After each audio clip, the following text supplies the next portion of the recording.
let's talk about the play-in tournament real quick. If it was set today, Okay. If the play-in tournament started today, the 7-8 game would be Miami versus Atlanta, and the winner of that matchup, obviously, effectively, would be the 7 seed. The loser would go on to play the winner of the 9-10 matchup, who, if it started today, would feature the Hornets and the Sixers. The winner of that game would take on the loser of the 7-8 matchup, and the result of that game would determine the 8th seed. And let me know if I lost you. Of course. So it's important to note that Miami is only a half a game behind Orlando for the 6th seed. So Orlando could fall from the top down into the play-in, right, into the 7th. But Charlotte is 6.5 games up on Milwaukee. So it's not likely that anybody's coming up into the play-in. So the 7 through 10 will consist of somebody who's already up there, right? So Orlando could fall down to 7, and Miami could jump to 6, but nobody's coming up to 10. You know what I'm saying? So it's gonna be some variation of those games, but I don't want to belabor that. So I know I just gave a lot of info right there. But out of the 4 teams mentioned, so we'll just work with Miami, the Sixers, the Hawks, and Charlotte, right? What's the preferred matchup, right, of those 4? And let me throw in this bonus question for my own edification. Okay. Is it just better to be the 3 seed at this point from a scouting perspective because you get a 1 week head start on who you playing? I mean, being the 1 or 2 seed is a damn near a punishment these days because now you got to sit there and wait for who you gonna play for an extra week. But what say the people's champ, man? What the hell just happened right here, dog? Before y'all need go, like a protractor or something. Go ahead, nephew. Before y'all go on, I just want to point out that the Pistons' magic number to clinch the 1 seed is 10. 10, okay. And the magic number to clinch the 2 seed is 8. Okay.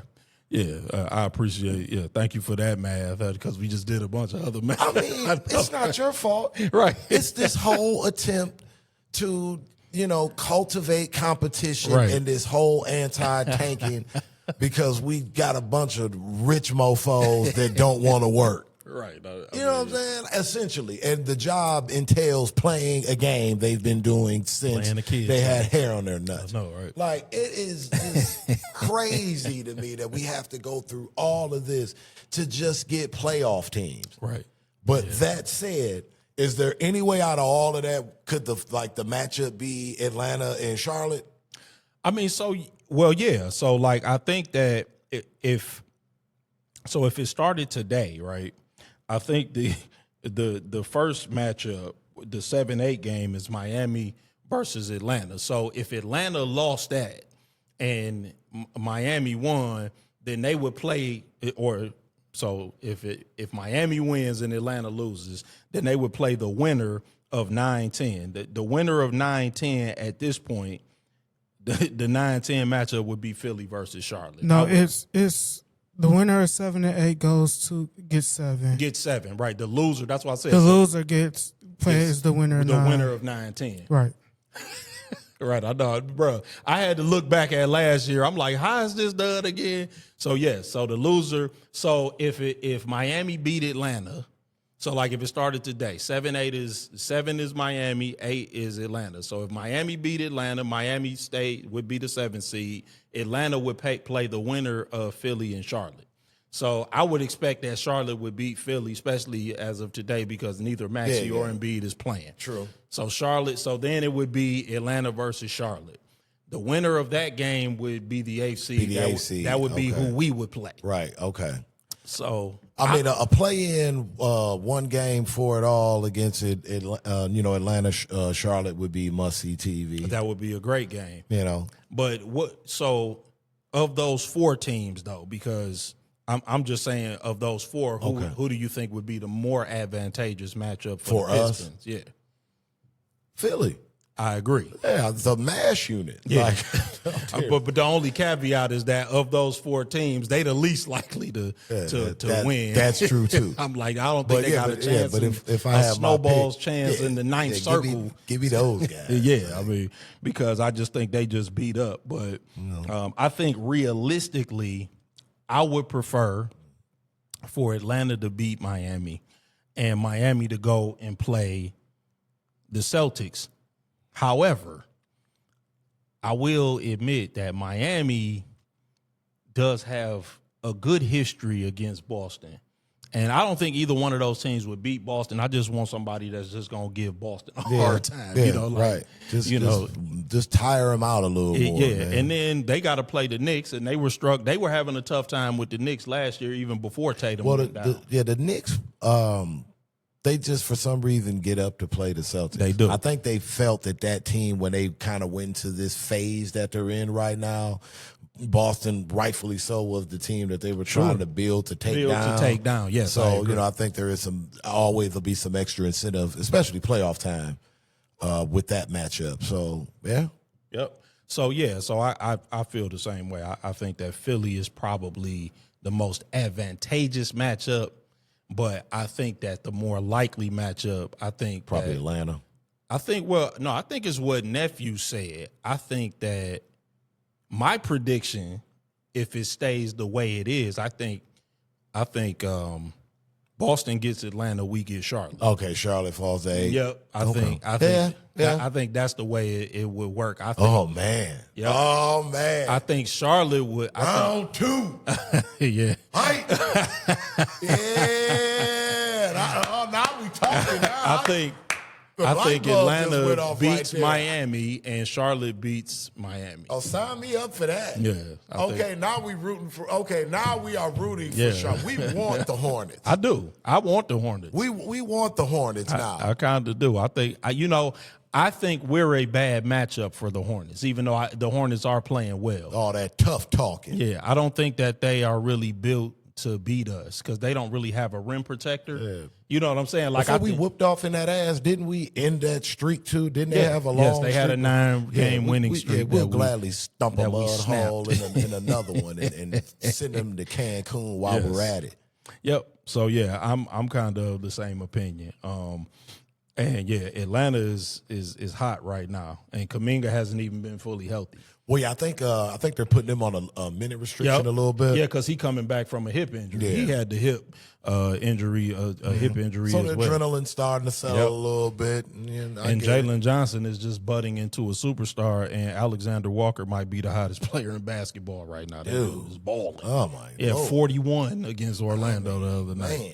So, I'm like, I actually predict that if they stay hot like they have been, they'll probably beat Miami in that 7-8 game, end up the 7th seed, and they'll play Boston. I don't know if we ever kind of went, and we don't have to here, but just real quick, what does that say about a Trae Young when you look at what Atlanta, because, they haven't, they've been continuously climbing throughout this season where, maybe you thought, okay, maybe they're kind of figuring it out. Yeah. Maybe just guys are getting comfortable because they have more opportunities because they're kind of spreading the wealth a little bit more. Then it was starting to morph into, okay, Jalen Johnson's good. He's really good. Wait a minute. We got a star here. Mm-hmm. And then now you got other pieces starting to develop a role that they're showing up for nightly now. Identities are being, formulated. Yeah, no, that's a great question. That's a great question. And I'm gonna take a little bit of a rabbit trail before I answer it, because I got into a conversation with somebody this week in one of these basketball groups that I'm in. And boy, I'm like, I spend a lot of time with y'all, but I chalk it up to prep for this show. Mm-hmm. But we were talking about Russell Westbrook. Okay.